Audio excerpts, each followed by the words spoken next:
Aujourd'hui, cet après-midi s'inscrit dans les rencontres alternatives phyto en partenariat avec le CFL. Et cette journée a pour objectif d'évaluer différentes stratégies alternatives au glyphosate. Certains producteurs du réseau Défi ont participé à ces essais. 12 producteurs engagés dans le réseau Ferme Arbonovateur 82. Les producteurs veulent se préparer techniquement au retrait de ce produit. Le CFL, c'est une station expérimentale créée par les producteurs il y a déjà bientôt 40 ans. C'est un service technique avec pour idée de transférer de la recherche qu'on pourrait qualifier de fondamentale aux professionnels. Ce projet nous a été demandé il y a maintenant 3 ans par nos professionnels. L'idée étant de trouver des alternatives mais qui soient applicables par les professionnels et économiquement rentables pour eux, c'est-à-dire d'avoir des méthodes qui ne vont pas pénaliser la récolte et qui ne vont pas non plus être trop coûteuses. L'objectif est d'étudier 3 types de stratégies. On remarque que dans la modalité 1, où l'on substitue le glyphosate par d'autres désherbants, l'augmentation du coût est relative au prix des intrants qui augmente. Dans les modalités mécaniques, de tonte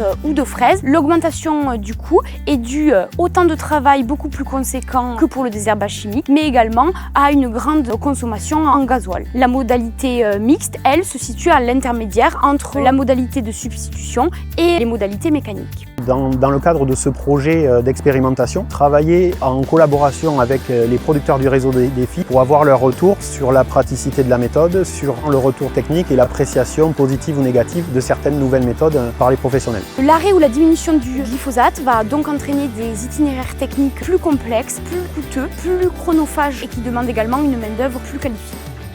Pour faciliter entre guillemets l'acceptabilité par les professionnels, une modalité utilisant toujours des herbicides de synthèse et en alternative au glyphosate. Nous avons des modalités intégrantes du désherbage mécanique qui a une action entre guillemets foliaire. Le passage d'outils mécaniques permet de se substituer au glyphosate. Et après, comme on est sur un verger adulte, donc il y a moins de concurrence liée à l'enherbement au sol, on peut se permettre d'avoir une modalité avec exclusivement de la tonte sous le rang et une autre modalité où on a simplement du travail mécanique sous le rang. On est sur des outils qui doivent être des outils intercept, puisqu'il faut vraiment venir sous le rang de plantation. Et ce sont des outils qui travaillent superficiellement, donc des fraises qui viennent travailler la couche superficielle du sol sur les 2-3 premiers centimètres. Et après, à côté de ça, par rapport aux outils de tonte, c'est un broyeur qui vient sous le rang également, mais qui est exactement sur le même principe qu'un broyeur qu'on utilise pour broyer l'interrang. Le point fort de l'essai, puisque c'est un essai bien évidemment où on va jusqu'à la récolte pour voir l'impact au niveau de l'enherbement, mais aussi l'impact au niveau de la qualité et de la quantité de la récolte. Sur ces 3 ans, donc sur un verger de Granny Smith, on a la même productivité, on n'a pas d'impact négatif sur la production tant en qualité qu'en quantité. Par contre, on voit déjà au bout de 3 ans la flore changer quand on utilise du travail du sol ou quand on utilise de la tonte. On a une base de graminées qui est bien plus forte et donc les points de vigilance seront potentiellement la pression de bioagresseurs comme le campagnol et également on a des remontées de plus en plus fréquentes de punaises.